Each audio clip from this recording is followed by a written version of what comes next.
Saudades do tempo, dos velhos momentos, dos anos passados que foram com o vento. Sorrisos, lembranças, belos sentimentos de transformações e de renascimentos.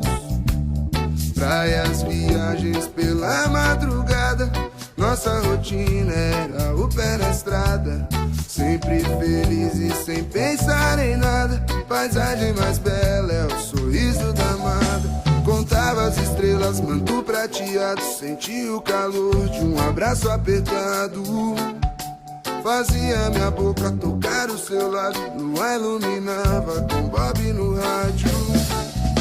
Nas manhãs nubladas, bom humor imperava. A vida era um jogo, sem cartas marcadas. À noite no fogo, um bom som que rolava. Por entre a fumaça, diversas risadas. Como os seus ouvidos pudessem respirar. O som invadia o corpo como se fosse o ar.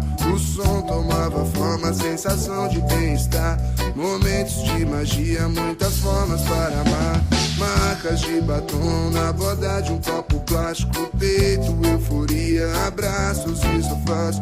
Com desconhecidos seguia criando laços. Transpirava alegria, era dona dos seus passos. Consciência admirável como as tintas de uma tela. Seus olhos tinham o brilho das cores da aquarela. Seu cabelo ao vento era a paisagem mais bela. Tinha complexidade de uma vermelha.